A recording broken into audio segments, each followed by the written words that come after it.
Support WrestleTalk! Give us a subscribe. The Drifter walked around backstage. Dean Ambrose gave Chris Jericho a new jacket, and Bray Wyatt said something in a creepy promo. I'm Ollie Davis, and this is somehow a go-home show to a pay-per-view. It's the 24th of April 2017 edition of Monday Night Raw in about 4 minutes. A battle of the talk show segments opened Raw. Chris Jericho's highlight reel versus Miz TV versus the Ambrose Asylum. Apart from the bit where Ambrose gave Chris a new jacket as a peace offering for destroying his old one last year, this was Raw on the worst kind of cruise control. The kind that mistakes a 100-foot drop for the next left. The whole segment went way too long, continued to damage the Miz's reputation he spent so long establishing on SmackDown, and failed to mention Ambrose's potted plant Jericho once destroyed by name. I remember you, Mitch. Slightly damaged but not yet fully broken Matt Hardy beat Sheamus ahead of the Hardys versus Shamaro this Sunday. Matt and Jeff have won both singles matches these last 2 weeks, which usually suggests they're losing at the pay-per-view. I don't really care though, as WWE have managed to make the Hardys just another team already. Austin Aries and Jack Gallagher beat Neville and TJ Perkins. It was the best match on the show, which means it was only given 5 minutes. For the first time ever on Monday Night Raw, we got a dumpster match. Just let me translate that for all us UK English speakers. A rubbish bin match between Braun Strowman and Kalisto, where the size difference made it look like Strowman was beating up a child.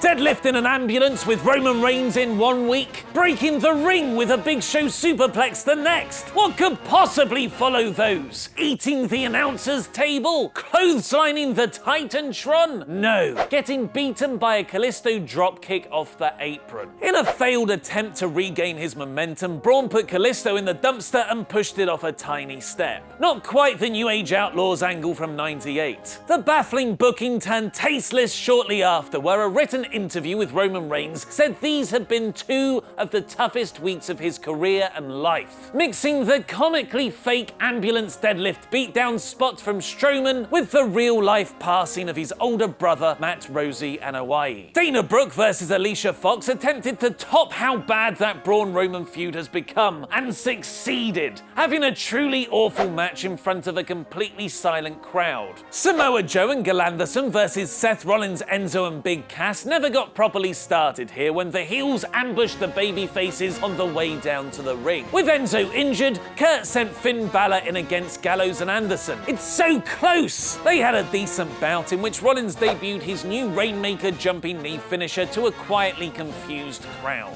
Alexa Bliss really exposed how scripted Bayley sounds on the mic in their promo segment. Character-wise, the Wicked Witch of WWE is one of the best performers on the roster. This turned into Bliss versus Sasha Banks, where Alexa took the count-out loss, wisely saving herself for the title match this Sunday. Apollo Crews beat Curt Hawkins, answering the latter's open invitational enhancement match. Titus O'Neil celebrated with an unwilling Crews afterwards. If you haven't guessed by the 3 names involved here, we're in Raw's boring third hour. Following their opening segment, Angle told The Miz he'd have to find himself a tag team partner to face Dean Ambrose and Chris Jericho in the night's main event. Miz eventually found one, but the mystery man initially didn't show up, creating a stupidly booked handicap match where the baby faces had the advantage over the heel, meaning the underdog heat was for the wrong side. And when Bray Wyatt made the save as the mystery partner, the crowd didn't know how to react. He's a heel given a babyface spot, so they mostly kept quiet.